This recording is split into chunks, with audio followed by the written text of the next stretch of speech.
Bonjour à toutes et tous, bienvenue dans cette première conférence du cycle de l'Académie du climat dédiée à la COP26. Aujourd'hui, on va parler de précarité alimentaire et notamment de précarité étudiante dans un contexte d'accroissement de cette précarité liée à la crise sanitaire. Donc on est en présence de plusieurs personnalités expertes du sujet. Donc tout d'abord Mao Roussel de SIAGE, qui est un mouvement jeune pour l'agroécologie et l'alimentation durable et qui fait notamment des propositions sur le sujet, on y reviendra. Margot Petitbon de Copain, qui est une association apartisane qui porte assistance aux étudiants en situation de précarité. On est également en présence de Julien Mermont de Linky, qui est une solution solidaire au gaspillage alimentaire. Nous sommes également avec Jérémy Lavaux, qui est de la FAGE, la Fédération des associations générales étudiantes.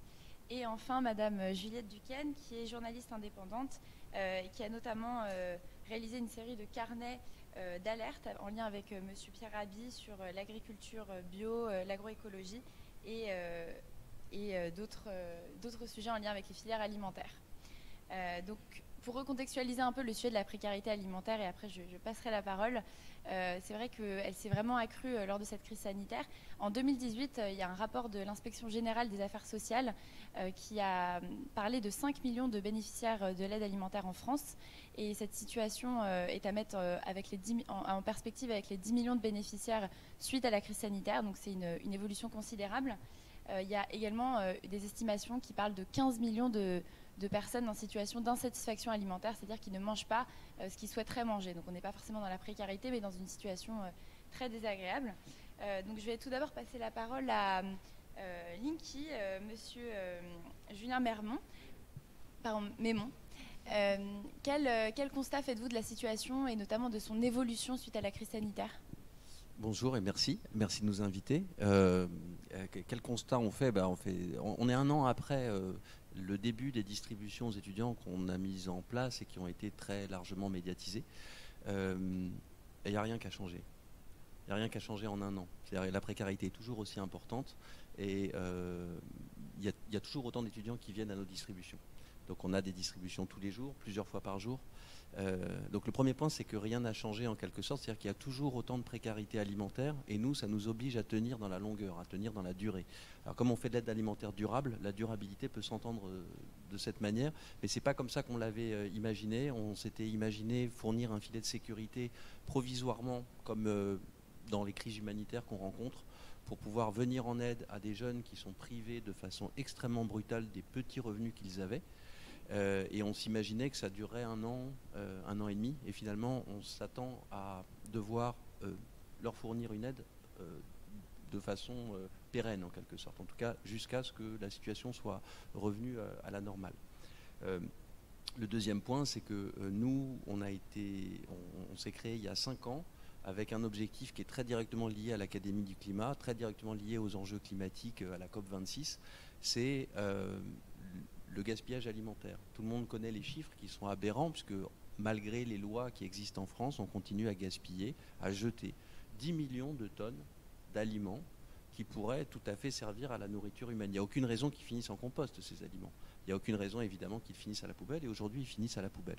Nous, notre travail, c'est d'aller les récupérer et de faire en sorte de les transformer pour pouvoir en faire de l'aide alimentaire. Soit ils sont bons à la consommation directement, parce que c'est une palette de carottes et on va dire qu'il y a un tiers ou 2 tiers de cette palette qu'il faut jeter, et donc on va trier, jeter, et puis le tiers restant, on va l'utiliser pour le distribuer.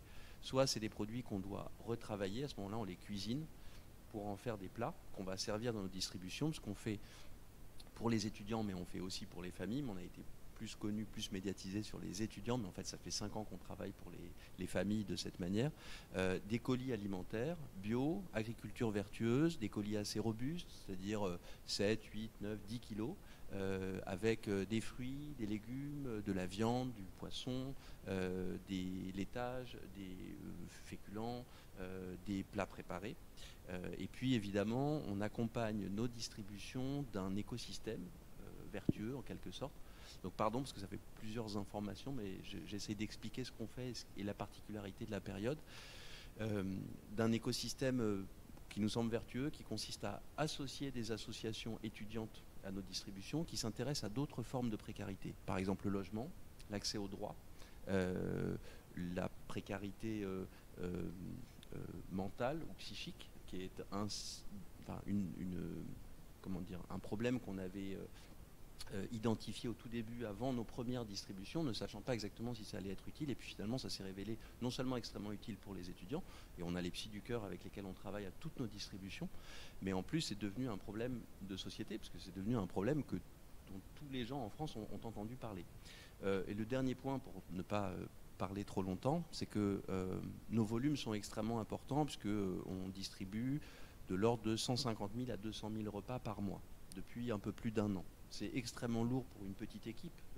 C'est une petite équipe qui anime Linky, c'est une quinzaine de personnes, mais évidemment, on est aidé par des milliers de bénévoles, puisqu'il y a un peu plus de 10 000 bénévoles, on va dire, qui sont actifs et qui nous donnent un coup de main une fois par mois, une fois par semaine, une fois tous les 2 mois ou tous les 3 mois. Tout le monde a un degré d'engagement qui est différent, mais c'est aussi une forme de résilience, une capacité qu'on a ici de réagir à la crise de façon positive en trouvant des solutions avec des gens qui sont prêts à donner de leur temps, de leur énergie, de leur savoir-faire pour transformer les choses et pour créer un modèle vertueux, nouveau, qui va venir en aide à des jeunes qui en ont absolument besoin et qui ont tout perdu en une fois.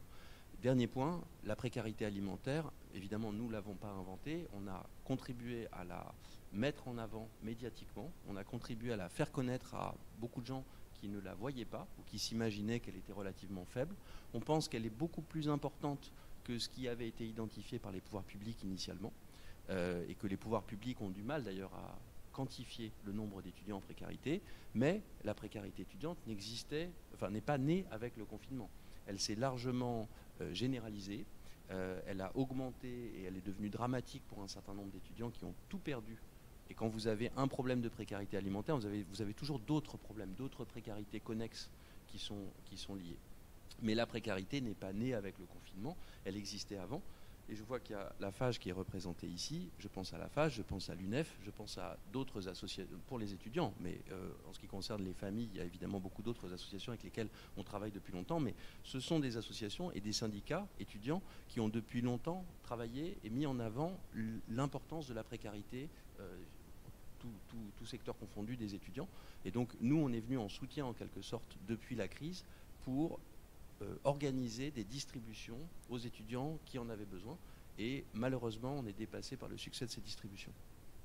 C'est très intéressant parce que vous mettez en avant à la fois le fait qu'il y ait une dynamique qui soit très ancienne, historique, mais qu'elle se soit renforcée, que ça fasse également écho à un besoin d'utiliser un afflux de produits transformés qui ne sont pas forcément écoulés sur les marchés. Donc il y a un gaspillage alimentaire intense qui est un enjeu environnemental majeur, et également un besoin d'accompagnement psychique des étudiants qui s'est renforcé avec la situation sanitaire, qui est également une des grosses vertus du système de distribution alimentaire, d'aide alimentaire, et qui est également mis en avant par tous les grands réseaux d'aide alimentaire en France.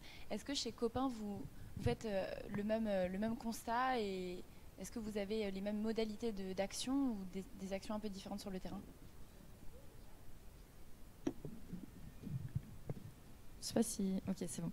Donc nous, chez Copain, on fait un peu le même constat. De base, on s'est créé dans l'urgence parce qu'on avait remarqué un besoin, mais on n'avait pas du tout vocation à rester et à recommencer sur une nouvelle année. Nous, on pensait, un peu comme Julien l'a évoqué, que ça n'allait pas durer, que une fois qu'on sortirait de ce confinement et qu'on retrouverait la vie normale, entre guillemets, les étudiants auraient beaucoup moins besoin d'aide et qu'on ne serait plus forcément utile. On en est venu au même constat, c'est-à-dire que les files d'attente devant nos distributions ne diminuent pas. On a toujours autant de demandes, toujours plus de demandes que ce qu'on est capable de donner d'ailleurs. Donc, oui, le même constat, la précarité étudiante, elle est toujours réelle et elle existe toujours. Ensuite, concernant nos modes d'action, on donne beaucoup de nourriture qu'on récupère nous aussi d'invendus. Alors nous, on ne fait pas de plats et on ne transforme pas nous-mêmes les aliments. On récupère seulement les invendus. En ce qui concerne les fruits et légumes, on est fourni par Andes et les potagers de Marianne, donc, qui à Rungis récupèrent les invendus de pas mal de grossistes pour les revendre ensuite à des associations d'aide alimentaire. Et ensuite, en ce qui concerne les autres denrées qu'on donne, On a un partenariat avec Phoenix aussi qui nous permet de récupérer les invendus de Monoprix parisien. Voilà. Et on a aussi, nous, directement, au sein de Copain, un coin d'aide qu'on appelle accompagnement et suivi personnalisé pour donner un soutien mental, justement, à ces étudiants qui ont, au final, pas seulement besoin d'aide alimentaire. On a d'ailleurs rajouté des produits d'hygiène, notamment dans nos paniers, parce qu'on a remarqué au fur et à mesure que l'aide mentale et l'aide en termes de produits d'hygiène étaient aussi tout autant un besoin. Donc, pour clarifier, vous êtes une association qui s'est structurée lors de la crise sanitaire et qui est maintenant qui s'est pérennisée au vu du besoin. Voilà, on a commencé nous nos distributions en octobre 2020 et du coup on est encore là aujourd'hui. Est-ce que à la FAGE vous observez que d'autres associations ont vécu la même situation et comment vous traitez cet enjeu de précarité alimentaire ? Alors oui, on partage globalement tous les mêmes constats une fois qu'on est sur le terrain. Nous, à la FAGE, on n'a pas été créé pendant la crise sanitaire, mais en 1989, donc c'est une structure qui est un tout petit peu plus vieille. Et c'est à peu près en 2004 qu'on a commencé à vraiment se poser les questions de la précarité étudiante et à commencer avec le Secours populaire en fait, à réaliser des collectes de tickets pour les restaurants universitaires. Et c'est depuis qu'on a essayé de sensibiliser petit à petit en fait, les pouvoirs publics et l'opinion à ce qui pouvait être précarité étudiante. C'est en ce sens qu'on a développé du coup le projet Agora, qui est notre plus gros projet d'épicerie sociale et solidaire, où en fait l'idée c'était de placer justement l'étudiant étudiante qui a besoin d'aide alimentaire, et en fait on était dans une période où c'était très stigmatisé la précarité, très stigmatisant la précarité étudiante, et donc l'idée c'était de permettre à chacun de garder ce mode un petit peu de consomme acteur, de pouvoir choisir ses produits, et puis de pouvoir quand même avoir une alimentation saine et durable. Donc pendant la crise sanitaire, on a dû changer nos modes de fonctionnement, comme chacun en passant sur la distribution alimentaire d'urgence sur les différentes villes en France, où on a pu distribuer à peu près 300 000 paniers pour tenir une semaine.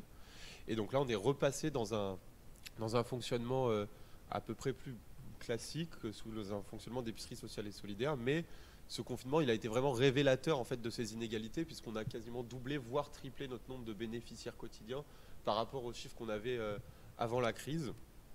Je partage également les constats qui ont pu être évoqués sur que cette précarité, en fait, elle est ambivalente, elle est multiple. Elle ne concerne pas uniquement la précarité alimentaire. On note par exemple le fait que 23% des jeunes ont eu des pensées suicidaires pendant la crise. Donc voilà, elle se décline aussi sur différents versants. Et puis on voit que la précarité alimentaire, elle affecte directement en fait, les autres aspects quotidiens de la vie. Par exemple, on pense que dans une des enquêtes qu'on a pu réaliser, sur 73% des jeunes qui avaient des difficultés financières, il y en avait 86% qui avaient remis en cause leur projet d'orientation. Donc c'est des choses qui sont énormes et qui remettent en perspective aussi les moyens de lutte qu'on peut avoir. Donc on peut avoir ces moyens d'aide alimentaire, également un accompagnement social. On parlait d'accès aux droits tout à l'heure. Quand on voit le taux de non-recours par rapport aux aides qui existent, il y a une vraie notion d'information en même temps que l'étudiant vient chercher des produits de consommation. Et puis tout ce qui va être justement animation de lieu de vie, création de lien social, surtout c'est ce qui est très important après cette période justement où on a pu rester chez nous. Et donc on continue à agir dans ce sens. Madame Duquesne, j'ai une question concernant... on a bien vu qu'il y avait une multitude d'acteurs. Il y a des grands réseaux, puis ensuite il y a une myriade d'acteurs de la distribution qui sont plutôt alors au contact des publics en situation de précarité. Comment est-ce que vous mettez ça en perspective avec le fonctionnement des filières agricoles, alimentaires et tous ces flux alimentaires en fait, qui vont vers ces bénéficiaires ? Oui, alors c'est vrai qu'on parle depuis tout à l'heure beaucoup de la Covid, et la Covid a été en plus très révélatrice de la problématique de la chaîne de l'agriculture et de la chaîne alimentaire sur plusieurs aspects. Là, on parle de la précarité en France, mais on avait aussi que dans le monde, la chaîne alimentaire avait augmenté. Il y a des personnes qui souffrent de la faim dans le monde qui ont augmenté dans certaines régions, parce que forcément, il y a beaucoup d'exportations et d'importations qui ont dû être limitées, et ça montre la fragilité de cette chaîne alimentaire où on échange énormément de nourriture. Et en plus, ça montre aussi, alors je décale juste un tout petit peu, mais après je réponds à votre question. Je trouve que sur plusieurs aspects, et moi c'est un point que je rencontre dans mes enquêtes, dans mes différentes enquêtes, vraiment du rôle central de l'agriculture et de l'alimentation pour changer notre système, que ce soit pour la précarité, mais aussi tout simplement pour la transition écologique. Et c'est vrai que là, pendant la COP26, au final, on parle assez peu de l'agriculture et de l'alimentation. On voit que là, il y a une étude qui est sortie il y a peu de temps qui montre encore que 90% des subventions agricoles vont vers une agriculture qui a des effets très néfastes pour l'environnement, même si ça n'a pas été prouvé. On sait que la baisse de la prouvé pour la Covid-19, on sait que la baisse de la biodiversité a un impact très important sur la hausse du nombre d'épidémies, par différents aspects. Je ne vais pas rentrer dans le détail ici, ça a été montré par plusieurs chercheurs et par plusieurs travaux de chercheurs, et que dans cette baisse de la biodiversité, c'est notamment l'agriculture industrielle qui est une des grandes causes de la baisse de la biodiversité dans le monde et qui est une des causes de la hausse du nombre d'épidémies depuis 50 ans. Donc on voit tous les liens commencent à s'imbriquer, tous les problèmes environnementaux et les problématiques plus sociales sur ces sujets alimentaires.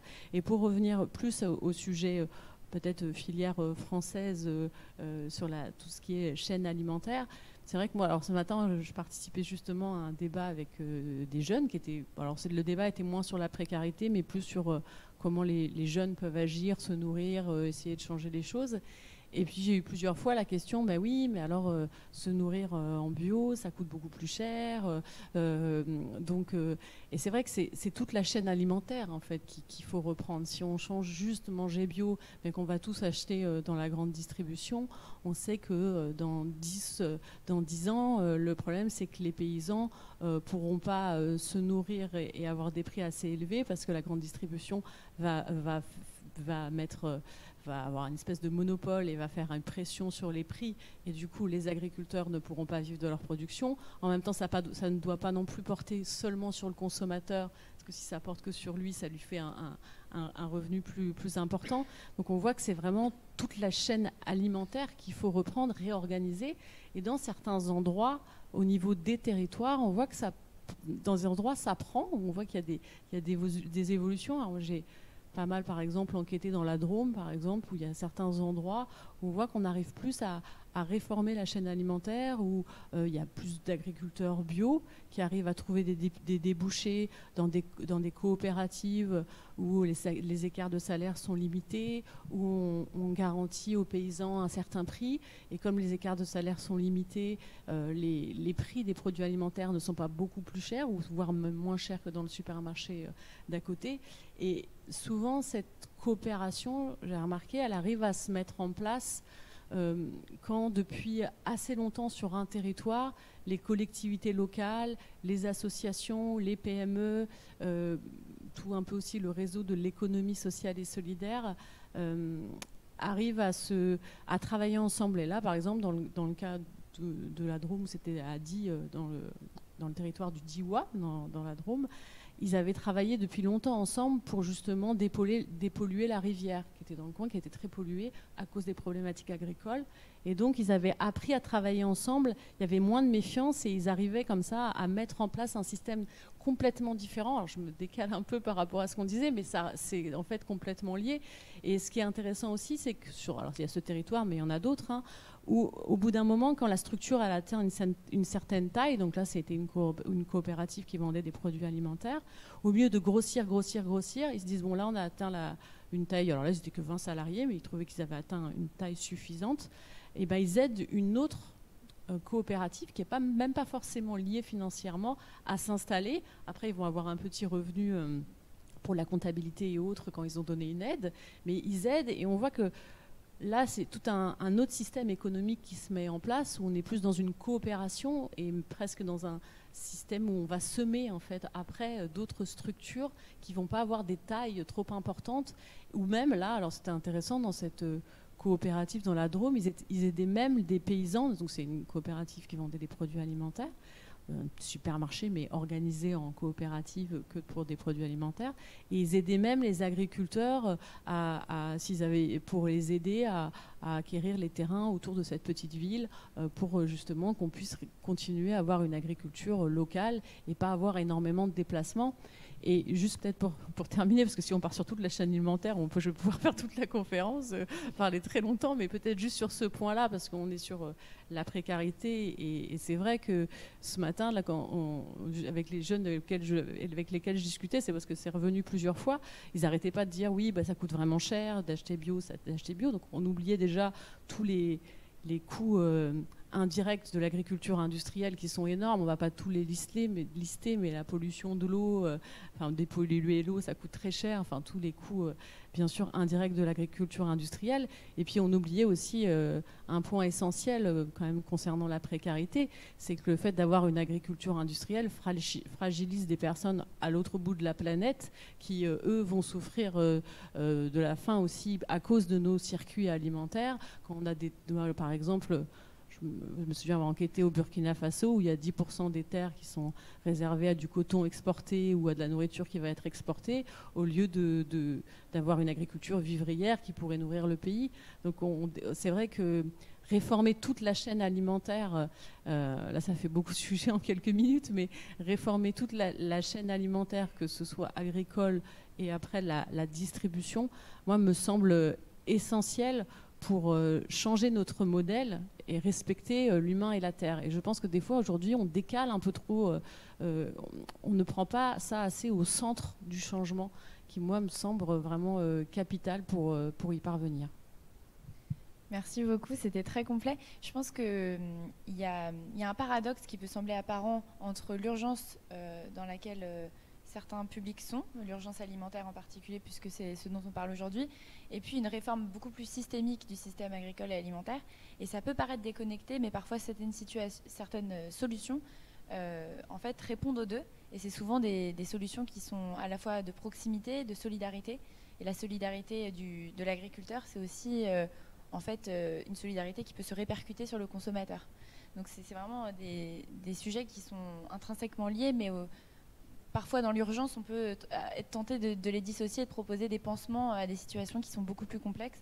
Je vais passer la parole à Sillage, qui est un mouvement jeune. Du coup, vous réfléchissez à ces sujets et c'est intéressant parce qu'on voit que, d'une part, il y a des jeunes qui sont victimes de précarité extrême et d'autre part, d'autres jeunes qui peut-être sont dans une situation un peu privilégiée mais qui prennent de leur temps pour essayer de penser à des solutions à ces situations.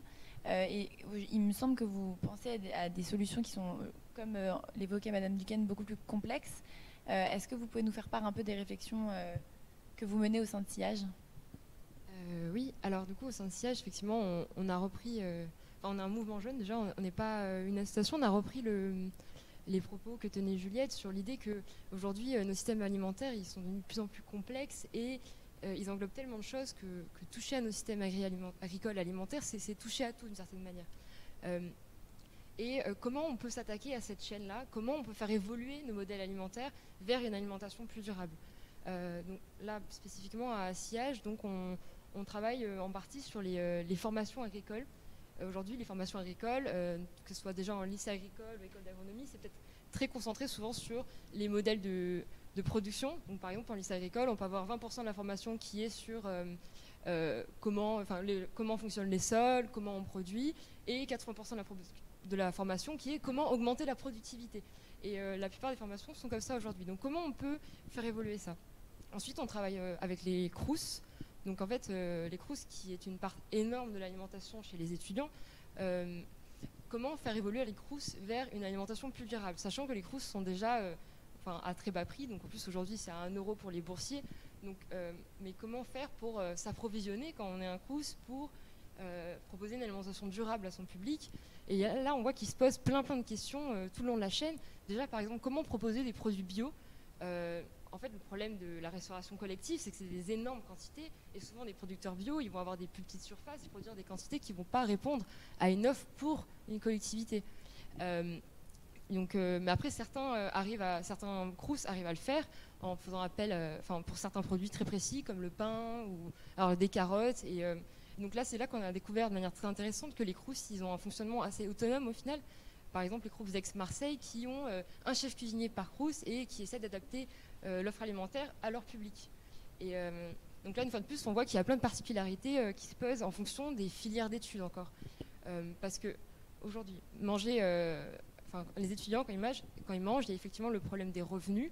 Donc on dit qu'ils ont peu de revenus et donc ils doivent acheter à prix très bas. Mais il se pose aussi d'autres questions, parce que ce qui détermine l'alimentation, c'est le revenu, mais aussi des dispositions plutôt socioculturelles aussi, les préférences alimentaires. Et dans les Crous, on a pu voir que ça se répercutait de manière...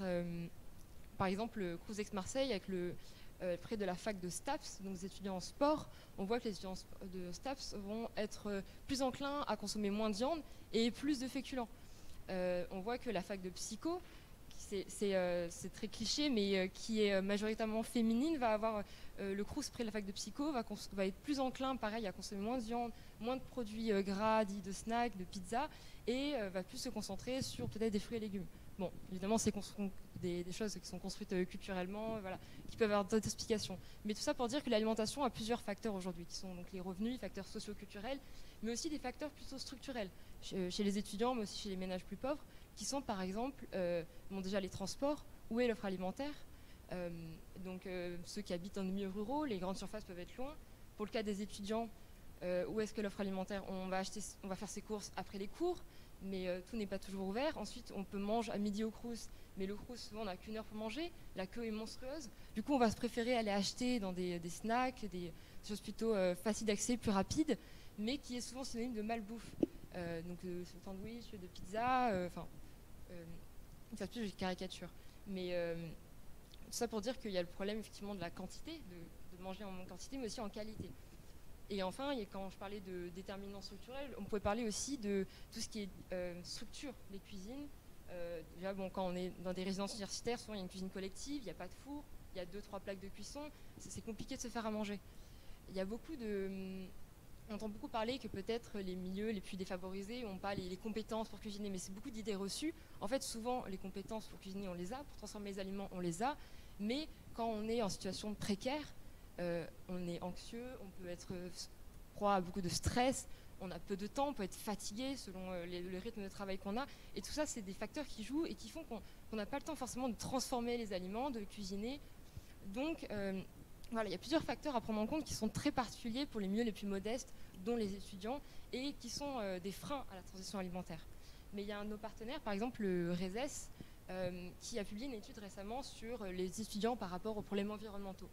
Et il est ressorti que globalement, les étudiants étaient très sensibles à ces sujets-là, et ils étaient très sensibles à consommer plus localement, en circuit court, donc avec moins en moins d'intermédiaires, et à consommer en bio, et que effectivement, s'ils le pouvaient, s'il n'y avait pas cette barrière du prix, mais aussi du temps et de plein d'autres choses, ils le feraient volontiers. Mais là, actuellement, c'est compliqué.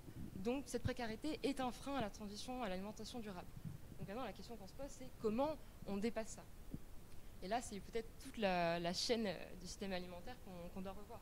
Il y a justement l'aide alimentaire, mais qui est une aide d'urgence, qui est un filet de sécurité très important actuellement pour les étudiants, mais qui repose quand même sur une situation d'urgence, et on ne peut pas se reposer sur ça. Donc, bon, évidemment, la solution magique, elle n'est pas comme ça, on va devoir toucher à plusieurs choses, mais peut-être qu'au niveau des politiques publiques, il faudra envisager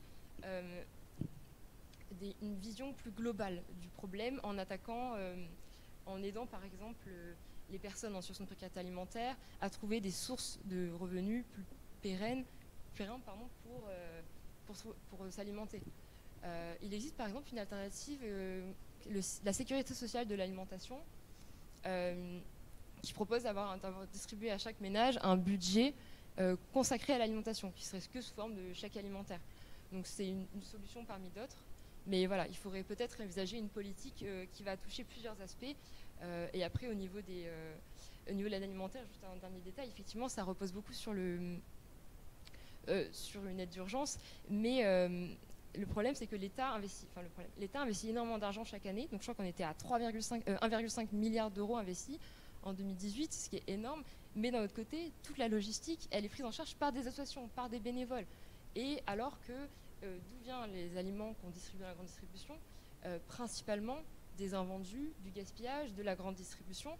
Donc, et en plus, la grande distribution souvent fonctionne en faisant des dons qui sont défiscalisés. Donc presque pour elle, c'est bénéfique de refournir cette alimentation à de l'aide alimentaire. Donc voilà, on a un problème qui est vraiment structurel et qui touche à tous les aspects. Et donc à Sillage, en fait, là où on travaille, c'est qu'on propose des formations pour donner cette vision globale du système agricole et alimentaire, pour que les gens comprennent qu'il y a tellement de leviers d'action et qu'ensuite on agisse à l'endroit où on a envie d'agir. Et ensuite, on propose de divers supports de sensibilisation, que ce soit des podcasts, des BD, et en plus de notre travail avec les CROUS actuellement. Merci beaucoup. Je vais rebondir sur les propositions qui sont formulées. On a parlé rapidement de sécurité sociale de l'alimentation. Actuellement, dans le débat public, on parle beaucoup du chèque alimentaire, notamment suite aux travaux de la Convention citoyenne pour le climat et de la loi climat et résilience, où il y a eu des demandes de rapport au gouvernement sur ce chèque alimentaire. Je vais me tourner vers vous, Monsieur Mermont. Est-ce que vous travaillez déjà en collaboration? Est-ce que vous êtes consulté par les pouvoirs publics sur ces potentielles réformes? Et si oui, comment vous les envisagez en interaction avec votre activité quotidienne? Alors oui, dans la mesure où on est en lien avec tous les démembrements de l'État et des collectivités territoriales, donc enfin, l'État au niveau le plus central et l'État au niveau décentralisé également, et puis la ville de Paris, mais d'autres villes, la région Île-de-France, mais d'autres régions également. On travaille en permanence avec les pouvoirs publics parce qu'on conçoit notre action, qui est non lucrative, comme une action au service de l'alimentation et au service de l'alimentation durable pour tous. Parce que nous, notre objectif, notre mission, c'est d'éliminer la précarité alimentaire et de faire peut-être pas seulement de l'aide alimentaire, et c'est là qu'on a une place peut-être particulière dans l'écosystème, mais de faire de l'aide alimentaire durable. C'est-à-dire d'aller sourcer des produits, justement de sortir du modèle de la grande distribution. Je sais que c'est les images qui passent à la télé, je sais que tout le monde a ça en tête comme schéma, on récupère des invendus, donc c'est les supermarchés. Bon, il y a plein d'associations qui sont contraintes de faire ça, qui n'ont pas de moyens logistiques, qui sont des associations d'envergure pour l'instant limitée, qui vont grandir et qui vont en trouver les moyens sans doute, mais qui sont victimes un petit peu du système plus général. Et de la logistique qui est complexe. Nous, on a conçu notre système comme un système logistique. C'est-à-dire que nous-mêmes, on va récupérer avec des camions, avec des camionnettes, avec des vélos cargo, de la nourriture à proximité, donc en circuit court, et on va sourcer nos produits, et on va chercher plutôt du bio ou du vertueux, pas que du bio, puis c'est pas grave si on mange pas que du bio tout le temps. Mais on essaye de trouver autre chose que des produits de la grande distribution, et c'est une part infime de ce qu'on récupère, enfin infime, minime par rapport, la majorité est en dehors de la grande distribution, et d'essayer de trouver des denrées qui sont de bonne qualité, qui créent une alimentation diversifiée, qui permettent aussi de proposer aux étudiants en particulier, mais pas seulement aux étudiants, aussi aux ménages, aux personnes isolées, à toutes les personnes auxquelles on vient en aide, d'autres denrées que les denrées qu'elles pourraient spontanément en quelque sorte acheter. Parce que si vous sortez des pommes de terre, des carottes et des oignons, vous avez du fenouil ou des brocolis ou des aubergines qui peuvent poser des questions aux bénéficiaires, parce que certains sont habitués à en manger, sont contents de les retrouver, d'autres pas du tout. Et c'est des produits parfois, quand on récupère nous du fenouil bio, c'est un produit relativement luxueux, ça coûte assez cher et on récupère des palettes. Donc dans la lutte contre le gaspillage alimentaire, c'est pas forcément des petites quantités à plein d'endroits, ça peut être aussi des volumes relativement importants. Oui, on est en lien avec les pouvoirs publics en permanence, puisque les pouvoirs publics nous consultent, nous auditionnent au Sénat, à l'Assemblée nationale, dans différents ministères, pour essayer de comprendre ce qui se passe sur le terrain. Donc on essaie de raconter ce qu'on voit sur le terrain pour orienter les débats publics et essayer de contribuer à notre modeste niveau à une alimentation durable pour tous. Merci beaucoup. Vous évoquez la question du choix des aliments. On en a un petit peu déjà parlé sur le fait que le choix était quelque chose d'important, de nécessaire, que ça pouvait contribuer à une situation de dignité, de satisfaction alimentaire, de respect des différentes habitudes alimentaires qu'on a pour des raisons sociales, culturelles. Mais c'est vrai que le choix n'est pas forcément évident, notamment quand les bénéficiaires de l'aide alimentaire n'ont pas forcément l'habitude de cuisiner, par exemple, les produits, vous l'évoquiez. Est-ce que chez Copain, vous fonctionnez sur un modèle qui donne le choix aux bénéficiaires, qui leur permet de monter en compétence sur les différents aliments? Et deuxième question, parce que j'en profite d'avoir la parole, est-ce que, pareil, vous avez été impliqué dans les réflexions actuelles sur l'évolution du système d'aide alimentaire, et quelles réflexions vous apportez sur les propositions qui sont envisagées actuellement? Alors, déjà en termes de choix, oui, nous on essaye de donner un maximum de choix à nos bénéficiaires. Donc pour chaque catégorie alimentaire, on va dire, on essaye d'avoir au moins toujours 2 choix. Donc par exemple, en termes de féculents, on va toujours essayer de proposer au moins des pâtes et des lentilles, par exemple, pour justement responsabiliser les bénéficiaires et leur permettre de pouvoir eux-mêmes penser leur menu et eux-mêmes penser leurs recettes. Après, en termes de légumes, par exemple, c'est la même chose. On fait toutes les semaines une base de panier. Donc chaque bénéficiaire a dans son panier directement, par exemple, des pommes de terre, des carottes, des oignons. Et ensuite, on met à disposition en libre service tout un tas d'autres légumes qu'on a peut-être en moins grande quantité. Donc ça peut être, comme l'a cité monsieur tout à l'heure, des aubergines, ça peut être des fruits, ça peut être plein de choses. Donc on leur laisse le choix. Et après, est-ce qu'on est consulté? Nous, on travaille beaucoup avec la ville de Paris. Donc on a pas mal de discussions avec la ville de Paris sur ça, sur... En fait, on sert un peu de relais entre les besoins des étudiants, ce qu'on arrive à identifier, nous, de visuel, on va dire, sur nos distributions, mais aussi par le biais d'études sociologiques. On a fait une étude l'année dernière et on est en train de mettre en place encore une fois une étude cette année pour pouvoir ensuite remonter des chiffres et des données chiffrées à la mairie de Paris ensuite. Merci beaucoup. Je me tourne vers la FAGE. Je me pose la question de votre positionnement par rapport aux différentes manifestations étudiantes qu'il y a pu avoir sur, par exemple, les repas à 1 euro qui devaient être supprimés, puis réhabilités, les différentes propositions qui étaient formulées et sur lesquelles les étudiants avaient des revendications assez fortes.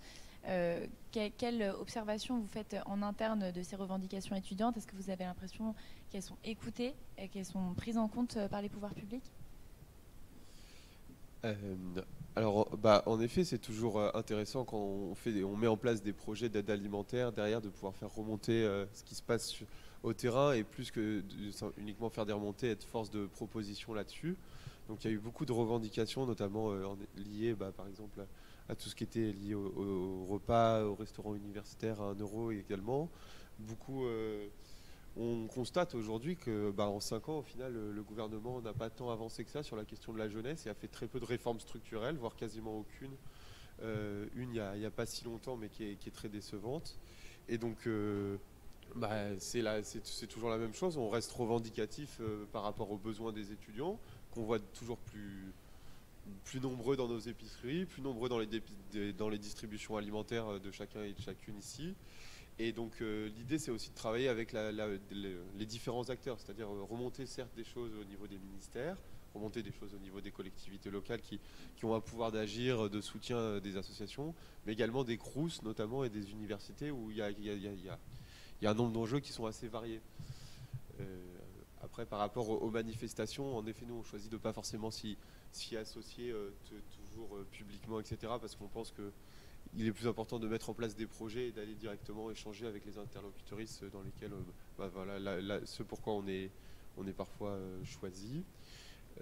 Mais c'est toujours important et on n'est pas satisfait du tout des modèles actuels et des propositions qui sont faites en tout cas par les collectivités et les pouvoirs publics. Merci beaucoup. Je vais me tourner vers Madame Duquesne. Est-ce que vous percevez des propositions structurantes qui vont dans le bon sens? Ou est-ce que, selon vous, certaines idées structurantes sont encore dans le débat public, mais pas forcément saisies au niveau national, européen, international, parce que c'est aussi votre prisme de réflexion? Au niveau agricole, et d'ailleurs même aussi dans pas mal d'autres sujets, je trouve qu'en ce moment, on essaie surtout de contenir le système sans changer profondément la structure, ce qui fait que ça ne fonctionne pas et qu'on dépense de l'argent. Pour donner un exemple très concret agricole, en Bretagne, tout le monde connaît la problématique des algues vertes qui a du mal à disparaître. Et j'ai re-regardé là les chiffres. Mon enquête date de 2018, mais c'est pas très vieux, mais j'ai revérifié les chiffres récemment. Et il y a toujours 13 millions de porcs qui sont élevés en Bretagne, donc c'est plus de 3 fois la population bretonne. Ça a augmenté depuis les années 90. Donc certes, le taux de nitrate a un peu baissé dans certaines rivières parce que on met des stations d'épuration dans les élevages. Il y a eu des efforts qui ont été faits, mais qui coûtent du coup beaucoup d'argent public.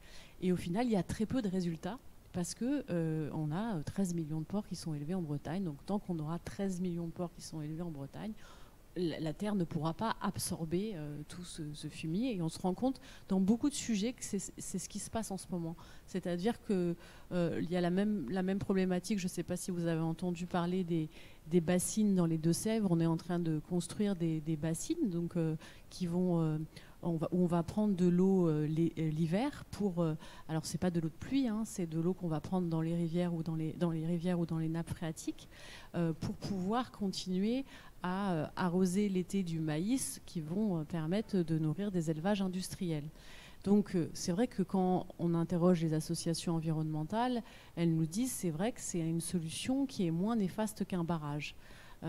Mais aussi ça va être financé à 70% par de l'argent public. Et la question du coup qu'on peut se poser, c'est est-ce qu'on a vraiment besoin de continuer à produire autant de maïs irrigué pour faire des élevages industriels où les coûts environnementaux, sociaux, là ça serait un autre débat où on pourrait faire 1 heure dessus, sont vraiment très importants. Et on se rend compte que c'est ça aujourd'hui le problème, c'est qu'on ne change pas profondément la structure des choses. Et sur le sujet de la chaîne agricole et de la chaîne alimentaire, c'est le cas.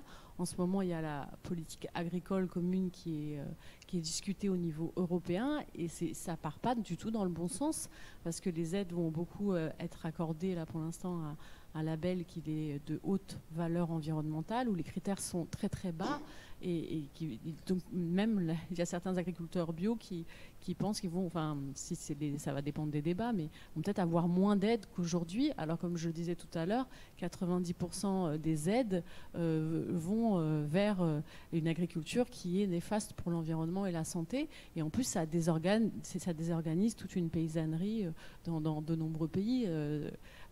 Voilà, où là on souffre de la faim de nourriture, d'un manque de nourriture. Et là pour mon enquête sur l'eau, justement, j'avais interrogé des agriculteurs, des paysans au Mali ou en Mauritanie, et ils m'expliquaient bien que eux, les méthodes d'agroécologie, ça leur permet de mieux se nourrir, de mieux nourrir autour d'eux. Souvent, il y a la chaîne alimentaire qui est aussi... Ils créent des amas, puis il y a toute une organisation qui est mise en place. Ils m'expliquaient bien qu'ils utilisaient 2 fois moins d'eau avec ces pratiques agricoles, etc. On se dit, pourquoi ça ne se développe pas plus ?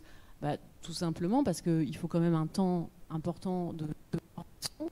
Un temps aussi, il faut 2-3 ans pour tout se mettre bien en place et que souvent les gouvernements vont plus faire confiance à des investisseurs extérieurs, à une autre organisation plutôt qu'à ces pratiques-là.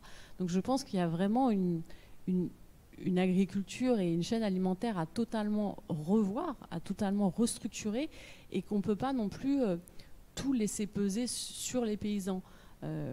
Quand on va je vais aussi de temps en temps dans des lycées agricoles et les agriculteurs disent aussi oui mais nous vous nous dites qu'il faut qu'on change nos pratiques agricoles, mais si moi demain je passe en bio et que tout le monde passe en bio et que tout le monde continue à l'acheter dans la grande distribution, moi je pourrais pas vivre de ma production et j'ai pas spécialement non plus envie de faire de la vente directe parce que ça me demande un travail en plus à réaliser et que si je fais déjà un effort pour changer toutes mes pratiques agricoles, j'ai pas forcément non plus envie de changer d'avoir pour charge la vente des produits. Et là, on voit par exemple en France que des fois, alors au début, on peut dire que c'est dommage parce que ça limite la transition, c'est-à-dire qu'il n'y a que 9,5% des terres qui sont bio en France, ce qui est encore peu. Mais dans certains endroits, les agriculteurs essayent de faire attention quand ils se convertissent en bio, de vérifier qu'il y a des débouchés dans des petits commerces et pas seulement dans la grande distribution. En Bretagne, j'avais été enquêté sur ce point-là où ils faisaient attention qu'il y avait des petits commerces qui allaient s'ouvrir dans certaines communes où vous allez pouvoir avoir... ils allaient pouvoir prendre leur nourriture ou alors dans les cantines et autres pour pas dépendre que de la grande distribution. Je pense que c'est ça qui est bloquant. En fait, il faut une volonté politique, là, pour le coup, pour réorienter toutes ces aides et réorienter toute la chaîne alimentaire et ne pas le faire seulement sur l'agriculture, mais sur toute la chaîne alimentaire. On sait qu'on peut tout à fait nourrir le monde et notamment l'Europe en agroécologie avec des pratiques de polyculture et autres, si on mange 50% de moins de viande et si on mange en local, tout simplement pour que chaque déchet serve de ressource, pour que le fumier justement de Bretagne va servir aux maraîchers du Sud pour faire du bon compost. Donc on connaît les solutions. C'est vrai que quand je fais mes enquêtes et que j'interroge plein de chercheurs, qu'on va sur le terrain, en fait, la chance, c'est que tout est déjà expérimenté et on sait ce qu'il faut faire. En fait, quand on enquête un peu, voilà, j'étais pas spécialiste de ces sujets-là, c'est en allant sur le terrain, et on voit bien, c'est assez évident ce qu'il faut mettre en place. Mais il y a énormément de blocages pour réussir à les mettre en place demain. Et les blocages sont souvent d'ordre économique parce que des filières entières reposent sur ces aides. Sur la question de la politique agricole commune, c'est vrai que c'est assez flagrant parce qu'on voit que ça fait des années que la politique agricole commune, ce qui est quand même un tiers du budget européen, donc c'est colossal, abreuve des filières industrielles. Et pour reboucler avec la question de la précarité alimentaire, ça fait que des produits qui sont très néfastes pour l'environnement sont peu chers et des produits très bons pour l'environnement que beaucoup de consommateurs aimeraient consommer sont très chers et donc inabordables pour des publics, surtout des jeunes qui sont très sensibilisés au climat. Et donc en plus, la transition est bloquée. On est bloqué et on ne prend pas en compte de dépolluer l'eau, ça coûte de l'argent. C'est-à-dire que ça coûte 87 fois moins cher de mettre en place autour des captages d'eau, à l'endroit où on prend l'eau pour la rendre potable, ça coûte jusqu'à 87 fois moins cher de mettre en place d'ailleurs à la mairie de Paris ils le font, à Lons-le-Saunier aussi, à Munich, des partenariats avec les agriculteurs pour qu'ils fassent du bio ou des prairies autour de l'endroit où on prend l'eau, plutôt que dépolluer l'eau dans des usines. Donc tous ces coûts-là, on ne les prend pas en compte. Et il y a plusieurs aussi, et ça recoupe là avec la précarité beaucoup plus directement, il y a beaucoup d'études qui montrent que si on augmentait un petit peu plus le budget alimentation, ça baisserait d'autant plus le budget santé. Et il faut savoir que dans les années 60, c'était 29% du budget, l'alimentaire. Aujourd'hui, c'est 17% en moyenne, et bien sûr moins quand on est plus riche, c'est 14%, et un peu plus quand on a moins d'argent, c'est un peu plus en pourcentage. Et donc, c'est pareil, c'est une réflexion globale. Individuellement, c'est plus difficile à supporter. Mais il y a beaucoup d'études qui montrent que, en fait, avec la nourriture industrielle, on se nourrit de vide, on se nourrit de calories vides. Donc, on mange plus pour avoir le même nutriment, le même nombre de nutriments. Donc, ça a des effets très néfastes sur la santé. Donc, c'est vrai que globalement, ça coûterait beaucoup moins cher, en fait, de mettre en place ces politiques. Et d'où des réflexions qui aimeraient orienter vers les subventions non pas sur l'offre, mais sur la demande. Et donc je me retourne du côté des sillages sur la question de la sécurité sociale de l'alimentation. On l'a évoqué tout à l'heure, c'est vrai que c'est une politique qui monte de plus en plus dans le débat public. Est-ce que vous pouvez nous en dire un peu plus ? Est-ce qu'il y a des réflexions un peu plus structurées qui sont menées sur le sujet pour la mettre en œuvre ? Alors, je connais le projet, mais malheureusement, je ne connais pas dans les détails. Je sais juste que du coup, ça serait une sorte de forme de chèque alimentaire, sûrement, d'environ 180 € qui serait dédié à l'alimentation. Et du coup, en dégageant une partie, en dégageant ce stress pour trouver des revenus juste pour l'alimentation, du coup, qui serait des revenus pour d'autres choses, ça permettrait de se concentrer sur une alimentation, des revenus supplémentaires, de se concentrer sur une alimentation plus de qualité. Mais je ne connais pas exactement, je suis désolée, je ne vais pas développer plus que ça la sécurité sociale de l'alimentation. Pas de souci. Je me tourne vers Linke. Quels sont les constats que vous faites pour aller de l'avant ? Parce qu'on a beaucoup parlé du diagnostic des problèmes. On a parlé de quelques solutions qui étaient actuellement présentes dans le débat public, qui sont pour la plupart en réaction à la crise sanitaire, mais donc à une urgence qui est très ponctuelle, entre guillemets. Comment est-ce que vous envisagez la suite ? Est-ce que le système sur lequel vous fonctionnez est pérenne ? Est-ce que vous envisagez des solutions un peu plus long-termistes pour faire face à cette précarité ? Notre système, le système qu'on a mis en place, ou la société dans laquelle on vit ? Votre système en particulier.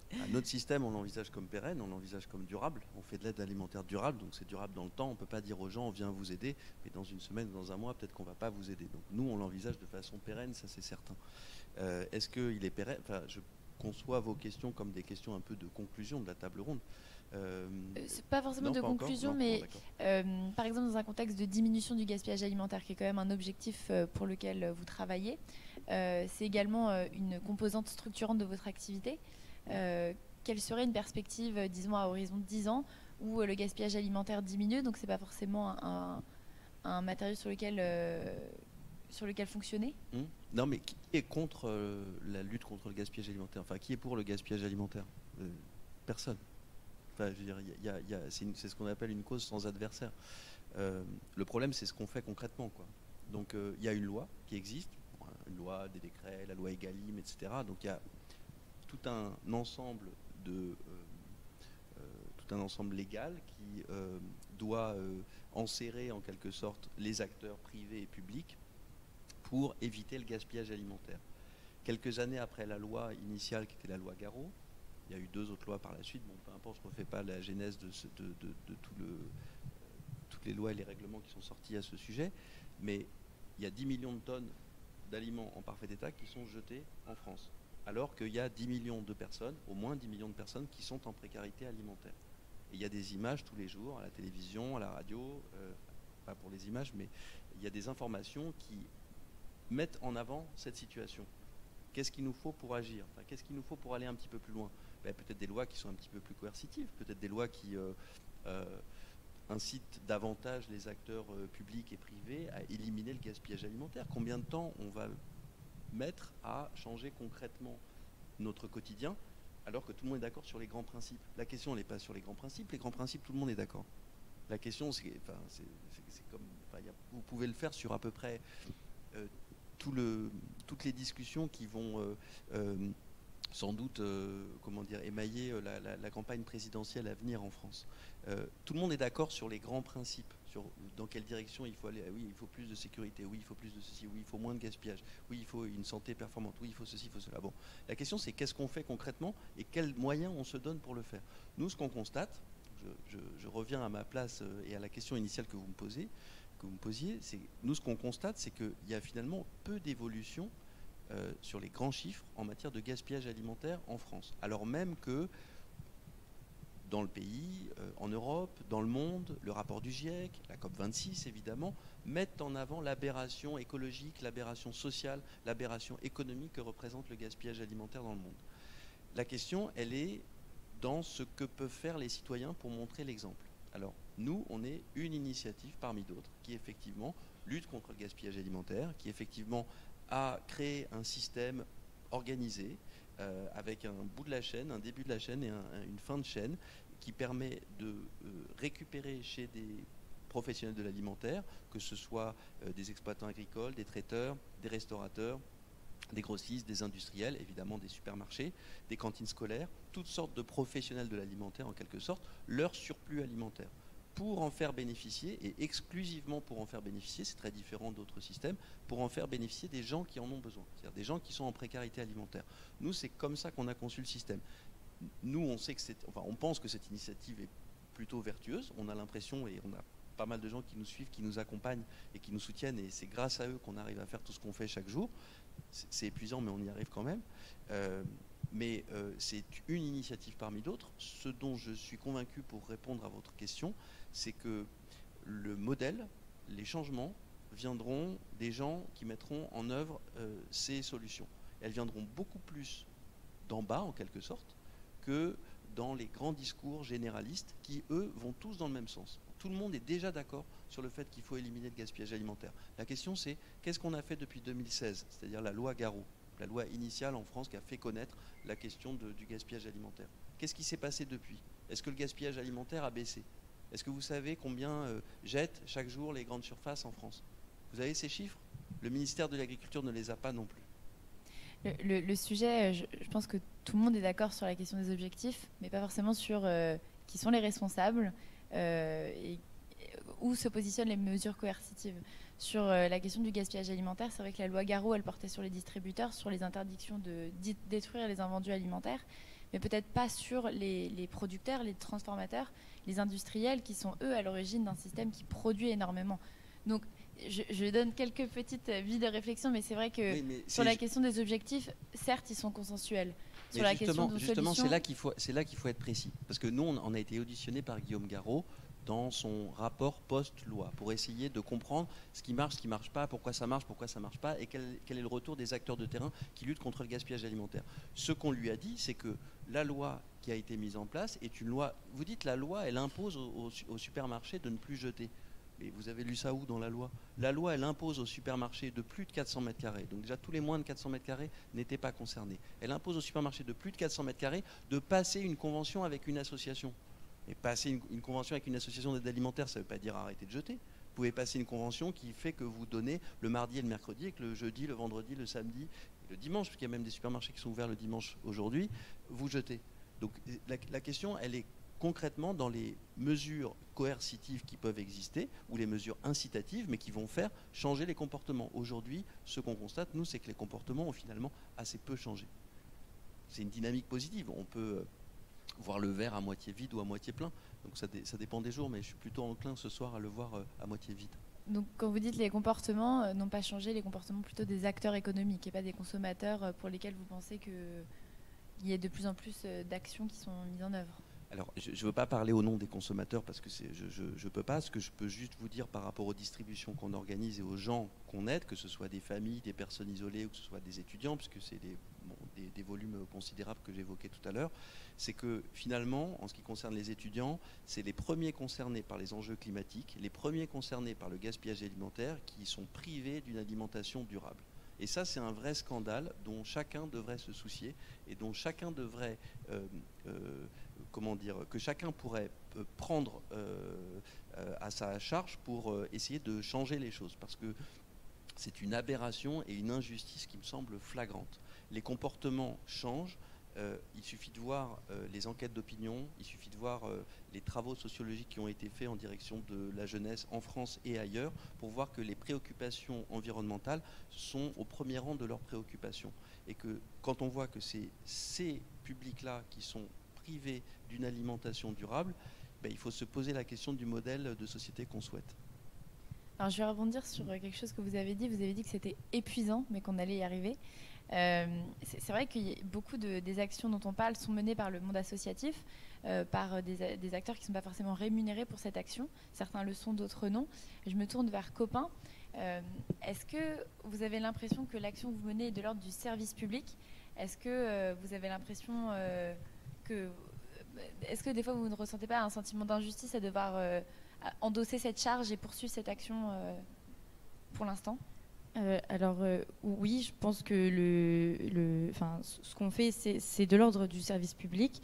Maintenant, est-ce que des fois on ressent une sorte d'injustice? Je pense que dans un sens, oui, parce qu'on s'occupe de quelque chose que l'État devrait gérer directement, mais de l'autre, non, parce que justement, on a des étudiants qui sont bénévoles et bénéficiaires à la fois, mais une majorité quand même de nos bénévoles font partie des étudiants qui sont privilégiés. Donc sur ce côté-là, injustice non, parce qu'on sait la chance qu'on a d'être chez nous, d'avoir à manger et de pouvoir justement utiliser de notre temps pour aider ceux qui sont dans des situations précaires et qui n'ont ni le temps ni l'argent de se nourrir convenablement.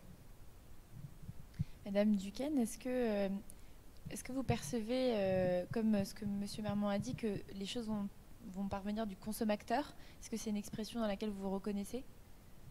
Oui, en tout cas, je pense que ça doit venir. Le problème aujourd'hui, c'est que, comme je disais tout à l'heure, moi je trouve que ça bouge au niveau des territoires. Il y a vraiment des choses qui bougent et qui existent quand il y a la coopération entre collectivités locales, citoyens, ce que je disais tout à l'heure, plutôt PME que grande entreprise, PME et économie sociale et solidaire. Là où ça bloque aujourd'hui, on a un problème d'échelle, à plus grande échelle, c'est au niveau étatique et international, où on a ce blocage qui fait qu'on ça prend pas à ce niveau-là.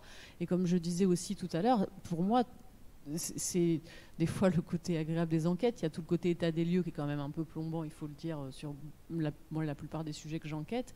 Mais ce qui est aussi intéressant, c'est toutes ces innovations sociales où on voit que toutes les solutions, elles existent, il faut juste les pousser en fait. Et peut-être ce qui est difficile aujourd'hui, alors c'est pas trop des débats mais c'est pourtant des débats qu'on pourrait avoir, surtout à la veille d'une élection présidentielle, c'est à quel niveau doit se situer l'État. D'ailleurs, je ne suis pas sûre que dans les gens engagés, tout le monde le voit au même niveau, dans le sens où, moi dans mes enquêtes, ça revient souvent, c'est que quand l'État est trop présent et récupère trop l'innovation sociale, souvent il casse l'innovation sociale. En même temps, il doit être là pour aider et pousser, parce que souvent il manque sinon une action financière, parce que c'est vrai que c'est souvent des bénévoles, des gens qui font ça sur leur temps et on va dire personnel, etc. Donc c'est compliqué.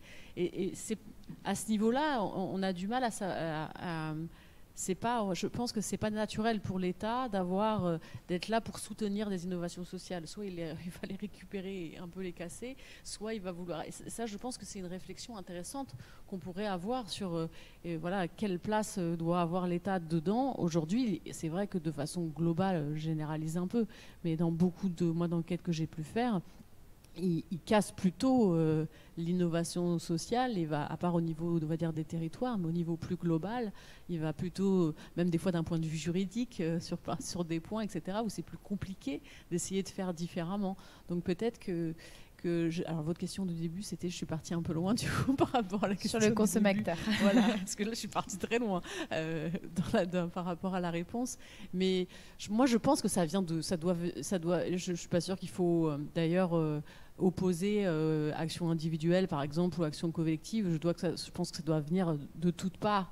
Et de toute façon, chaque action, même une action individuelle, elle peut être collective si elle est faite au sein d'une association, au sein d'une structure, ça devient tout de suite collectif en fait. Donc moi je pense que tout ça est très... déjà si on est d'accord sur l'état des lieux et sur les solutions, c'est déjà pas mal, parce qu'on n'est déjà pas tous d'accord sur ça. Déjà quand on est d'accord sur ces points-là, je pense que pour avancer, c'est pas... Alors par contre, peut-être ce qui ressort en tout cas par rapport au débat actuel, notamment à la COP26 et même plus globalement, je pense que, et comme c'est le centre de notre table ronde, je pense vraiment que la question agricole et alimentaire doit être au cœur de la transition écologique. Et moi je me rends compte dans toutes mes enquêtes, il me semble que c'est par ce biais-là qu'on va réussir à réformer plus globalement notre modèle, que ce soit par rapport à la pollution de l'eau, la pollution des sols, la baisse de la biodiversité, même par rapport au schéma de la croissance. Parce que c'est quand le secteur primaire diminue et devient industriel que la croissance dans les pays explose et qu'on va partir dans un système de consommation. Donc le sujet agricole est vraiment central et pour moi est un point intéressant pour effectuer le changement. Alors, je vais donner le mot de la fin à la FAGE. Sur la question de l'alimentation, porte d'entrée à l'engagement, porte d'entrée à la transition, est-ce que c'est quelque chose que vous partagez, que vous avez pu observer ? Trop d'honneur pour le mot de la fin.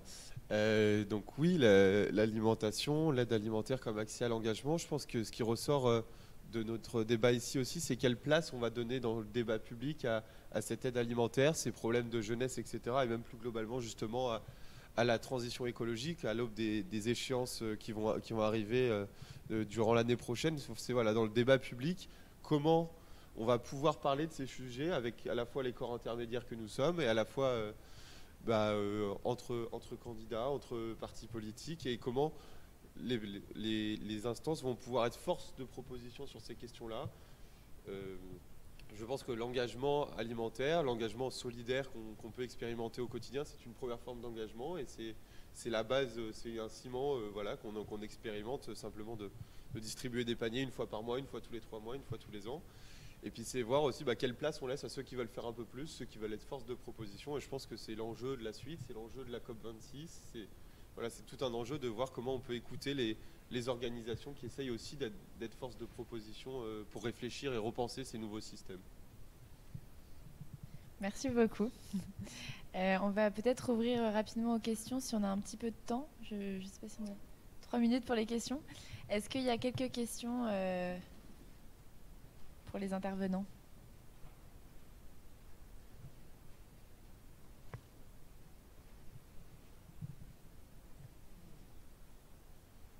Bon, ce sera donc la fin. Est-ce que vous avez un dernier mot, quelque chose que vous souhaitez dire avant que ça se conclue ? Très bien. Bon, merci beaucoup à toutes et tous d'avoir été présents aujourd'hui. Et merci aux intervenants.